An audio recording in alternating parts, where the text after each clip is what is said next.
필리어스 포그가 떠난 80일간의 여행은 아주 사소한 논쟁에서 시작됐습니다. 논쟁의 발단은 그보다 며칠 전 은행에서 발생한 도난 사건이 원인이었는데요. 오리무중인 도둑의 행방을 놓고 교통의 발달로 인해 도둑이 이미 먼 나라로 도망쳤을 거라는 의견과 그만큼 도둑을 잡아오기도 쉬워졌을 거라는 의견이 팽팽하게 맞섰습니다. 그리고 논쟁에 확실하게 불을 지핀 건 바로 그 한마디였습니다. 아무리 세계 일주를 하는데 석 달밖에 안 걸린다고는 하지만. 그러자 묵묵히 카드 게임에만 몰두하던 필리어스 포그가 대답했죠. 80일이면 충분합니다. 필리어스 포그는 그 길로 세계 여행을 시작합니다. 2만 파운드, 지금 우리 돈으로 계산하면 약 30억 원에 해당하는 막대한 내기 돈을 걸고 말이죠. 이 돈은 자신의 재산 절반에 해당하는 금액이었습니다. 나머지 절반은 그의 여행 경비가 될 터였죠.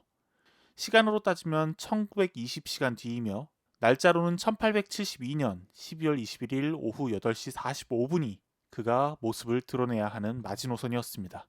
자, 그가 무슨 배짱으로 이런 내기를 걸 수 있었을까요? 사실 여기에는 그가 여행을 떠나기 2, 3년 전에 벌어진 몇몇 사회적, 역사적인 사건을 배경으로 하고 있습니다. 이 무렵 아프리카와 아시아, 아메리카 대륙에선 약속이나 한 듯 거대한 공사가 잇따라 마무리되었는데요. 바로 지중해와 홍해를 잇는 수에즈 운하 개통, 드넓은 인도 땅을 관통하는 인도반도 철도 완공, 북아메리카를 동서로 가로지르는 미국 대륙 횡단철도 개통이 그것이죠. 수에즈 운하와 미국 대륙 횡단철도는 3년 전인 1869년, 인도 반도철도는 2년 전인 1870년에 완공되었습니다.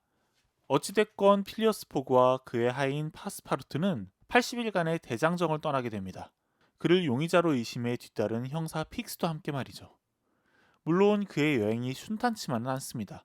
인도에서 철도를 따라 여행하던 도중 선로가 끊어져 코끼리 등에 올라 이동하기도 했고, 밀림을 지나던 중 남편을 따라 화장당할 위기에 처한 아오다 부인을 구출하기도 했죠.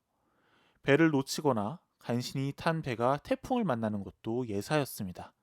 미국 대륙 횡단철도에선 인디언들에게 잡혀간 그의 하인 파스파르트를 구하기 위해 위협을 무릅쓰기도 했죠. 자, 결과는 어땠을까요? 그는 사교 클럽 회원들과 약속한 시간보다 5분 늦게 도착하고 말았습니다. 2만 파운드의 판돈이 여지없이 날아간 상황. 하지만 반전이 일어납니다. 실제로는 자신들이 약속 시간보다 24시간이나 일찍 도착했다는 것을 알게 된 것이죠. 무슨 이야기냐고요? 바로 해가 뜨는 동쪽 방향으로 세계 일주에 나선 탓에 경도 1도를 지날 때마다 4분씩 하루가 짧아진 사실을 몰랐던 겁니다. 즉, 그는 태양이 좌우선을 지나는 모습을 80번 봤지만 런던에서 그를 기다린 회원들은 79번밖에 보지 못했던 거죠. 결국 판돈으로 걸린 2만 달러는 그의 차지였습니다. 사실 80일간의 세계 일주는 굳이 소설이 아니더라도 영화나 애니메이션으로 많이 각색되었기 때문에 그리 낯설지는 않게 느껴지는 소설입니다. 이 책의 줄거리와 관련해 경제학과 인문학에서는 우리가 기억해야 할 두 가지 화두를 던지는데요. 오늘은 그 두 가지 이야기를 함께 다뤄볼까 합니다. 우리가 기억해야 할 첫 번째 화두는 수많은 노동자들의 희생입니다. 80일간의 세계 일주가 가능하게 했던 수에즈 운하와 인도반도 철도, 미국 대륙 횡단철도는 모두 대규모 노동력이 들어감으로써 완성될 수 있었던 사업이었습니다. 수에즈 운하의 경우 10년에 걸친 건설 기간 동안 연인원 150만 명이라는 엄청난 숫자의 노동력이 투입되었습니다. 물론 인부들이 정당한 대우를 받을 리 만무했죠. 인도반도 철도는 영국의 면세품을 인도에 보급하기 위한 목적으로 만들어졌습니다. 철도의 개통 이후 전통 면직물을 생산하던 인도의 노동자들은 자연스럽게 나락으로 떨어질 수밖에 없었죠. 미국 대륙 횡단철도 역시 마찬가지입니다.